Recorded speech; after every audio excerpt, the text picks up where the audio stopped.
तो मकबूल भट्ट हम तब नए नए थे जब हम जेल में आए थे, हमारे से पहले वो जेल में थे।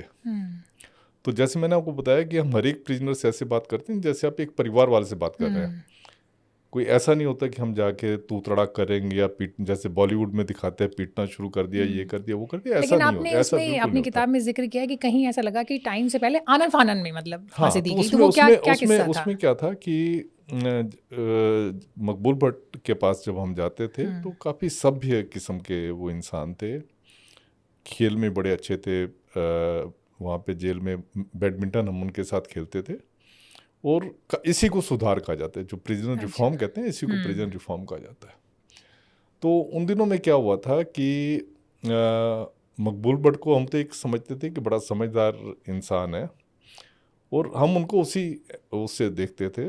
जो भी पॉजिटिव एक्टिव जेल में होती थी उसमें उनको बराबर के वो भागीदार थे। तो उसके बाद क्या हुआ कि एक जो बाहर जो है बड़ी हलचल थी, जो उनकी ऑर्गेनाइजेशन थी JKLF, जैसा कि हमने अखबारों में ही पढ़ा है।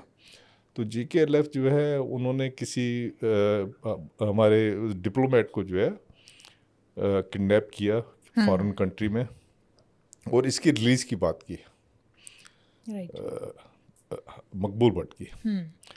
तो उससे फिर गवर्नमेंट जो है, गवर्नमेंट को लगा कि ये तो फिर एक खतरे को हमने अपने पास बिठाया हुआ है। तो उसके बाद इसका जो है, जो भी जहाँ पे अभी तक उनको जबकि डेथ सेंटेंस हो गई थी, उनकी मर्सी पिटीशन वगैरह जो है वो पेंडिंग थी।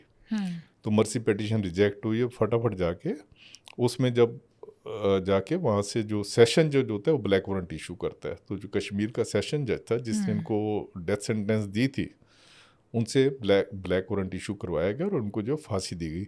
आनन फानन आप इसलिए वर्ड इस्तेमाल कर सकते हो कि बहुत जल्दी में दी गई। बहुत जल्दी में इसलिए दी गई क्योंकि एक इंडियन डिप्लोमेट का जो है मर्डर हो गया इनकी रिहाई को लेके।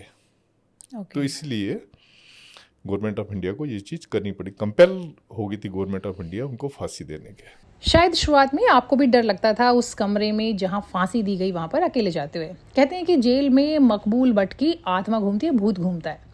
कुछ इस तरह के किस्से कहानियां हमने सुने हैं, पढ़े हैं। आपका कभी ऐसा कोई अनुभव रहा? देखिए क्या है, उस टाइम में हमारी जब उनको फांसी दी गई तो हमारी उम्र 23-24 साल की वो थी, इतनी रही होगी। तो भट्ट साहब को जब फांसी दी गई तो उनकी बॉडी को वहीं पे जहाँ पे उनको जिस वार्ड में उनको रखा हुआ था उसी वार्ड में एक जगह पे उनको दफना दिया गया। ये गवर्नमेंट के हाथ में होता है।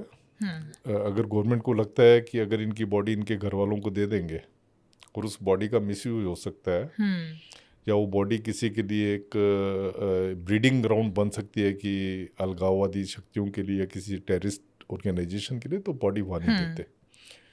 तो इनकी बॉडी दी नहीं गई थी, तो उससे फिर जेल में ही जो है, क्योंकि आप किसी को जेल में वैसे किसी को नहीं दफना सकते, पहले आपको एक उसको कॉरपोरेशन से जाके उसका सर्टिफिकेट लेना पड़ता है कि इसको आप ब्यूरियल ग्राउंड के लिए इस्तेमाल कर रहे हैं। तो जब वो सर्टिफिकेट देते हैं तब आप उसको ब्यूरियल ग्राउंड जो है बना सकते हो।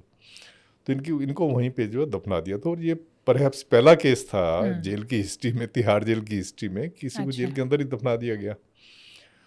तो उनकी जो मकबूल भट्ट साहब की जो एक, मैं साहब उनको इसलिए कह रहा हूँ कि काफ़ी मैं इज्जत करता था उनकी, और लोग भी बहुत इज्जत करते थे। तो उनका क्या है कि उनका एक अलग से पर्सनैलिटी थी, एक चमकता हुआ गोरे रंग का उनका चेहरा था, और वो सफ़ेद कपड़े पहनते थे। वैसे भी एज ए कैदी जो है सफ़ेद कपड़े पहने होते हैं, तो सफ़ेद सलवार कमीज जो है जनरली वो पहने होते थे। तो जब उनको वहीं पे उनको दफना दिया गया, तो कुछ एक लोग जो थे जिनको कि वो उस वार्ड में जब आते थे, जब वो देखते थे कि सामने उनकी कब्र है, उनको डर लगता होगा, तो उन्होंने ये कहना शुरू कर दिया। कोई कहे कि मैंने अभी उनको देखा था, वो मेरे पास आए थे और मुझे ये कह के गए। कोई कहे कि मेरे पास आए थे और मुझे डरा के गए कि तेरे को मैं मार दूंगा। इस तरीके के किस्से जो है उन दिनों में काफ़ी होते थे। तो हम भी तब नए नए थे, तो थोड़ा सा तो होता ही था, डर लगता ही था कि आप जब उस वार्ड में इंस्पेक्शन कर रहे हो, जिस वार्ड में ब्यूरियल ग्राउंड है, जैसे है ना रात के टाइम पे क्रिमेशन ग्राउंड भी हो, तो उसमें भी लोग नहीं जाते रात के टाइम, तो ऐसे ही वहाँ ब्यूरियल उनको क्या दफनाया हुआ था। तो थोड़ा सा वो डर लगता ही था, तो लगना स्वाभाविक है।